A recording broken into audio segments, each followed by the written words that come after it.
Hi everyone दोस्तों, आज हम फिर से बात करने जा रहे हैं एक नए टॉपिक पर, जो है बक्सर का युद्ध, battle of Buxar. Battle of Buxar के बारे में हमने बैटल ऑफ प्लासी के बारे में आप लोगों को बताया था और उसमें विधिवत जानकारी दी थी कि बक्सर के प्लासी के युद्ध में क्या क्या हुआ है। उसमें हमने बंगाल के नवाब के बारे में बताया, अलीवर्दी खां और सिराजुद्दौला कैसे क्या हुआ, उसमें प्लासी का युद्ध कैसे हुआ, इसके बारे में बताया था। अब हम आज बात करने जा रहे हैं किसके बारे में? बक्सर के युद्ध के बारे में बात करते हैं। बक्सर का युद्ध, बक्सर का युद्ध कैसे हुआ, आइए जानते हैं इसके बारे में, बक्सर के युद्ध के बारे में कि कैसे ये युद्ध हुआ। तो इसके बारे में आज हम फिर से बात करने जा रहे हैं। बक्सर के युद्ध, हमने प्लासी के युद्ध के बारे में बात कर ली थी, तो बक्सर का युद्ध कैसे हुआ? तो इसमें बक्सर का युद्ध ऐसे हुआ जैसे प्लासी के युद्ध में सिराजुद्दौला को मारा गया। सिराजुद्दौला को मारा गया। जब सिराजुद्दौला को मारा गया तो इसकी मृत्यु हो गई, ये ख़त्म हो गया। इसके बाद में इसका सेनापति जो बना था, जो षड्यंत्र रचा था, धोखा दिया था इसे, उसको नवाब बनाया गया। तो बंगाल का नवाब मीर जाफर को, तो मीर जाफर को जब नवाब बनाया गया तो यह नवाब बना कब तक? 1757 से और 1760 तक।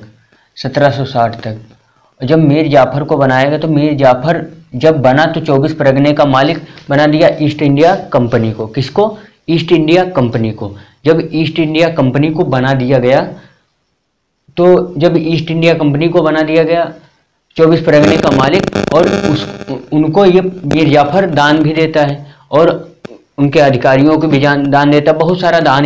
ये बंगाल का जब नवाब इसे बनाया जाता है तो ये बहुत सारा दान दे देता है। तो इसके बाद में इसका खजाना खाली हो जाता है, तो ये अंग्रेजों को कुछ देता नहीं है, कंपनी को कुछ देता नहीं, तो इससे नाराज हो जाती है कंपनी। तो इसको हटा करके किसको बनाती है? इसके दामाद को। इसके दामाद को बंगाल का नवाब बनाती है। तो इसका दामाद कौन होता है? मीर कासिम। मीर कासिम। तो मीर कासिम को जब नवाब बनाती है तो ये 1760 से 1763 तक ये बनता है। 1763 ईस्वी तक ये मीर कासिम बनता है। अब मीर कासिम को क्यों हटाया जाता है? तो बात करते हैं कि मीर कासिम को इसलिए हटाया जाता है क्योंकि ये क्लाइव का संरक्षण प्राप्त था कि किसको? बिहार के सूबेदार को। और बंगाल बहुत बड़ी रियासत बन गई थी, बहुत बड़ा राज्य बन गया था, क्योंकि इसमें उड़ीसा भी मिल गया था और बिहार भी मिल गया था। तो जब तीनों मिल गई थी तो ये बंगाल तीन राज्यों को मिला करके बंगाल कहा जाता था।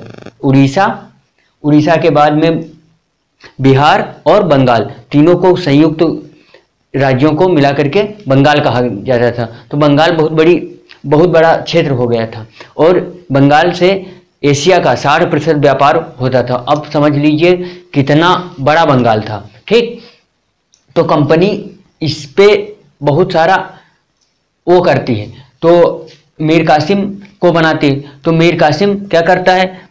राम नारायण को, क्लाइव तो चले जाते हैं और क्लाइव का संरक्षण प्राप्त होता है बिहार के सूबेदार को, तो उसको बिहार के सूबेदार को वापस मांगता है। वो कहता है कि मुझे, मीर कासिम कहता है कि मुझे दे दो।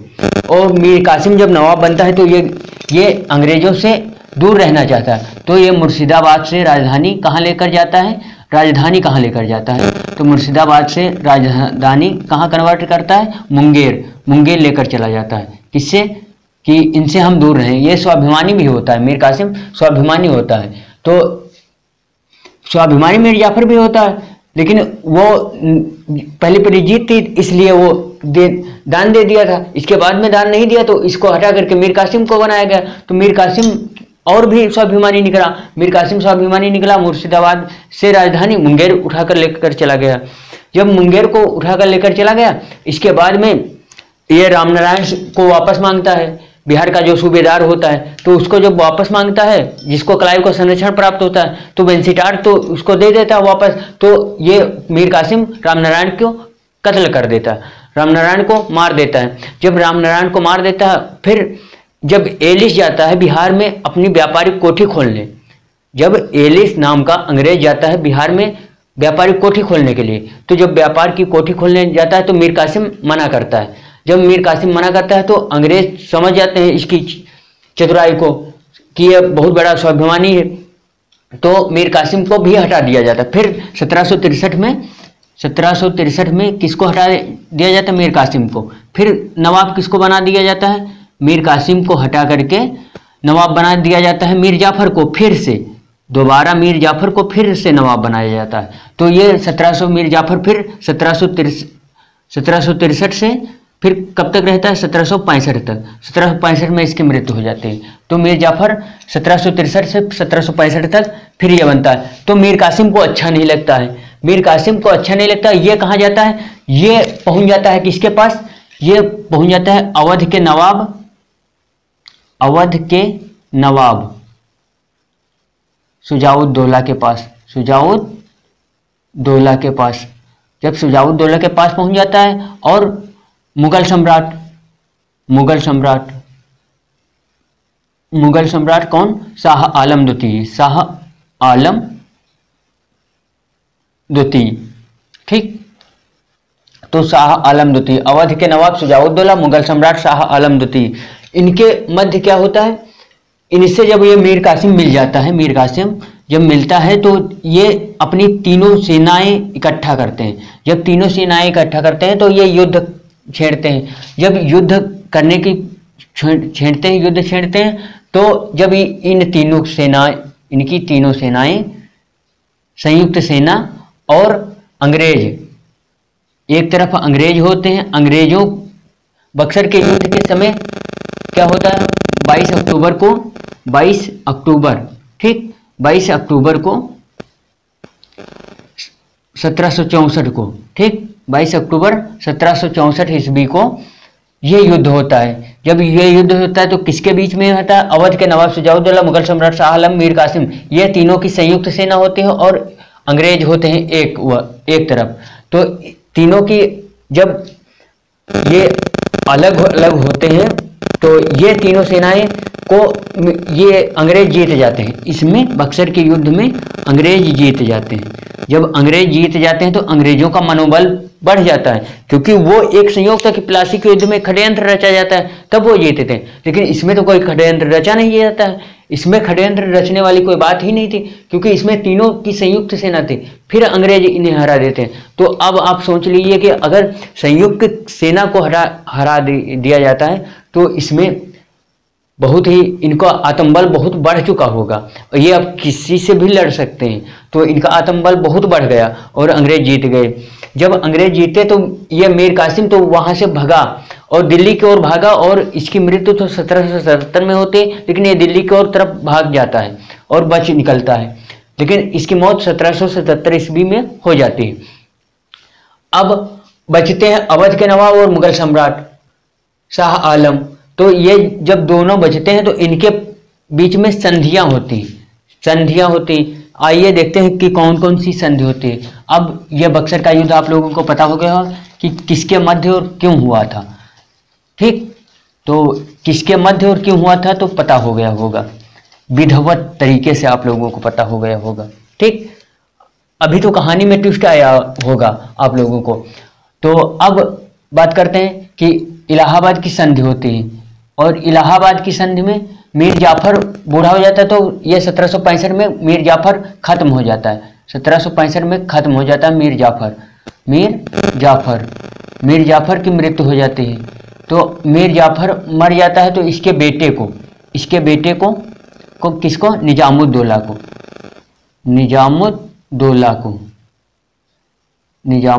को बंगाल का नवाब घोषित करते हैं फिर। और ये अंग्रेज 2 बार जीतने के बाद में फिर भी शासन क्यों बंगाल पे नहीं करना चाहते? क्योंकि जो अवध है, ठीक, अवधों को भी हरा देते हैं और इसको मुगल सम्राट को भी हरा देते हैं, फिर भी अवध पे और बंगाल पे शासन क्यों नहीं करते हैं? क्योंकि ये सोचते हैं कि यदि हम शासन करेंगे तो ये मराठे हमें परेशान करेंगे, इसलिए हम शासन खुद न शासन करके हम अपने तरीके से, ये बहुत कूटनीतिक वाले होते हैं, बहुत कूटनीति से काम करते हैं। तो ये कूटनीति इतनी इनकी बेहतर होती है कि ये बताओ, पहले तो उस तरीके से सिराजुद्दौला को तो अकस्मात उसके अपने ही साथी खड़े अंदर में, लेकिन ये तीनों की संयुक्त सेना को हरा देते हैं, तो इनकी कूटनीति बहुत ही अच्छी होगी। और बक्सर के युद्ध में गवर्नर कौन था? तो बक्सर के युद्ध में गवर्नर, ईस्ट इंडिया कंपनी का गवर्नर था वेंसीटार्ट। वेंसीटार्ट क्वेश्चन पूछा जाता है। और सेना का प्रतिनिधित्व कौन कर रहा था? सेना का प्रतिनिधित्व कौन कर रहा था? तो प्रतिनिधित्व आप लोगों को बता दें, प्रतिनिधित्व हेक्टर मुनरो कर रहा था। हेक्टर मुनरो, ठीक। अब आप लोगों को यह पता हो गया होगा, ठीक। तो इतनी बात तो आप लोगों को पता हो गई हो। फिर अब बात करते हैं कि संधि, इलाहाबाद की जब संधि होती है तो क्या क्या होता है। इलाहाबाद की संधि होती है दो। इलाहाबाद की संधि इलाहाबाद की संधि होती है 1765 में। लेकिन इसमें भी दो संधियां होती हैं। कौन कौन सी? पहली संधि देखो कि किसके मध्य होती है। पहली संधि होती है, पहली संधि में क्या कहा जाता है, और पहली संधि होती कब है? तो 12 अगस्त, ठीक। 12 अगस्त 1765 को होती है, 1765 को। इसमें अवध के नवाब से ईस्ट इंडिया कंपनी क्या कहते हैं? अवध के नवाब से, यानी शुजाउद्दौला से, अवध के नवाब से क्या कहती है कि तुम हमें इलाहाबाद, अब क्योंकि ये हार गए हैं तो इनसे जो कुछ कहेंगे इन्हें मानना पड़ेगा, क्योंकि हारने के बाद में जो शर्तें होती हैं उनको मानना ही पड़ता है। तो इलाहाबाद जो जीतता है उनकी शर्तों को मानना जरूरी होता है, और जरूरी ना करें तो फिर उन्हें सारी उससे हाथ धोना पड़े। तो इलाहाबाद और कड़ा दो जिलों को इनसे लेकर के, यानी अवध के नवाब से लेकर के किसको देते हैं? मुगल सम्राट को दे देते हैं। मुगल सम्राट को देते हैं, ठीक। मुगल सम्राट को देते हैं, ठीक। जब मुगल सम्राट को इलाहाबाद और कड़ा दो जिलों को मुगल सम्राट को देते हैं तो क्या करते हैं? अब मुगल सम्राट क्या करता है? मुगल सम्राट को देते हैं तो मुगल सम्राट से क्या लेते हैं? मुगल सम्राट से 26 लाख रुपए, इसके बदले में 26 लाख रुपये प्रतिवर्ष कहते हैं कि हम तुमको ये दो जिला दे रहे हैं और तुम हमें 26 लाख प्रतिवर्ष हमें दोगे। ये पहली संधि में कहते हैं। और दूसरी संधि कब होती है? तो दूसरी संधि देखते हैं। दूसरी संधि होती है 16 अगस्त को, 16 अगस्त को 1765 में, ठीक। 1765 में होती है। तो इसमें क्या बात करते हैं? ये कहते हैं कि अवध के नवाब से कहते हैं, देखो क्या कहते हैं, अवध एक चीज से ये डबल गेम खेलते हैं और डबल गेम में डबल फायदा ये सोचते हैं। तो ये देखो अवध के नवाब से कहते हैं, क्योंकि जीत भी चुके थे तो इनका अवध के नवाब से क्या कहते हैं? शुजाउद्दौला से कहते हैं कि तुम इलाहाबाद और कड़ा को छोड़कर, इलाहाबाद और कड़ा को छोड़कर तुम्हें सारा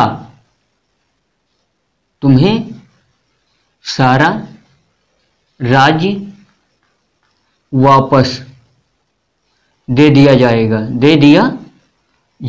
देखो कैसी बात कर रहे हैं, ये बहुत ही बेकार किस्म के इनकी कूटनीति होती है। देखो इलाहाबाद का कड़ा उनसे लेकर मुगल सम्राट को देते हैं, उनसे 26 लाख रुपए प्रतिवर्ष लेते हैं। और दूसरी संधि में क्या कहते हैं? अवध के नवाब को इलाहाबाद और कड़ा दोनों को छोड़ करके तुम्हें सारा राज्य वापस दिया जाएगा। और तुमसे और क्या लेगा?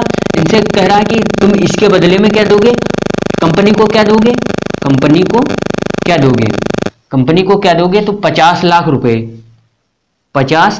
रुपए दोगे, ठीक। 50 लाख रुपए और क्या दोगे? चुनार का दुर्ग दोगे। चुनार का दुर्ग कंपनी को दोगे और अवध में मुक्त व्यापार करने की छूट दोगे। अवध में मुक्त व्यापार कंपनी को करने दोगे, मुक्त व्यापार। देखो कितनी कूटनीति है, व्यापार करने की छूट दोगे। ठीक, ये दोनों होती हैं।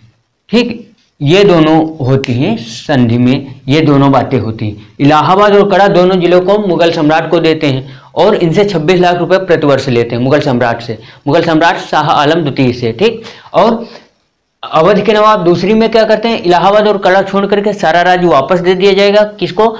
शुजाउद्दौला को। और उनसे क्या लेता है, 50 लाख रुपए इसके बदले में। और क्या लेते हैं, 50 लाख रुपए तो लेते हैं। इसके बाद में चुनार का दुर्ग उनसे ले लेते हैं और अवध में मुक्त व्यापार करने की छूट भी ये उनसे प्राप्त करते हैं। ठीक, तो इस तरीके से ये इलाहाबाद की संधि हुई।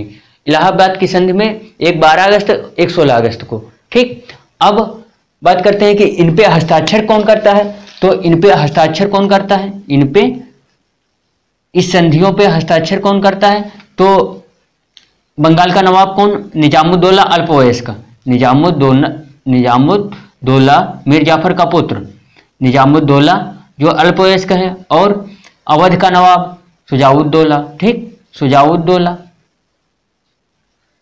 शुजाउद्दौला और शाह आलम द्वितीय, शाह आलम द्वितीय। ठीक, और क्लायू। देखो क्लायू के बारे में, प्लासी के युद्ध में गवर्नर था क्लायू। इसके बाद में ये बीच में चला जाता है, ये ब्रिटेन वापस चला जाता है, तो आता है बक्सर के युद्ध में। जब बक्सर का युद्ध होता है तो वेंसिटाट होता है गवर्नर, लेकिन इसके बाद में फिर कौन आता है, फिर ये क्लायू आता है। तो संधि पे किसके हस्ताक्षर है? क्लायू के। पूछा जाता है कि इलाहाबाद की संधि में किस गवर्नर के, ईस्ट इंडिया कंपनी में किस गवर्नर के हस्ताक्षर हैं? तो क्लायू के हैं। वेंसिटाट बक्सर के युद्ध में। ठीक, और बक्सर के युद्ध के बाद में क्लायू फिर वापस आता है और इसके हस्ताक्षर होते हैं। तो इन चारों के हस्ताक्षर इस पे इलाहाबाद की संधि पे होते हैं। अब बात करते हैं कि क्लायू के बारे में थोड़ी जानकारी ले लेते हैं। क्लायू बहुत बड़ा देशभक्त है, इंग्लैंड में बहुत बड़ा देशभक्त है क्लायू। और क्लायू के बारे में कहा जाता है कि क्लायू पर भ्रष्टाचार का आरोप लगता है, और जब इस पर भ्रष्टाचार का आरोप लगता है फिर इसे बरी भी कर दिया जाता है, आरोप से बरी कर दिया जाता है, फिर भी ये उसी के चिंता में उस आरोप का सहन ये नहीं कर पाता है क्लायू, और इसी वजह से ये अपनी आत्महत्या कर लेता है क्लायू। तो आप लोगों को क्लायू के बारे में भी पता हो गया होगा और प्लासी का युद्ध के बारे में पता हो गया। आओ बंगाल के गवर्नर को याद करते हैं। बंगाल के कौन कौन से गवर्नर? सबसे पहले मुर्शीद कुली खां के बाद में सुजाउद्दीन बना, सुजाउद्दीन का बेटा सरफराज खां बना। सरफराज खां के बाद में कौन? सरफराज खां को मारा अलीवर्दी खां ने 1740 में। 1740 में मारने के बाद में अलीवर्दी खां बना। अलीवर्दी खां, सरफराज खां को अलीवर्दी खां मारता है। किसको?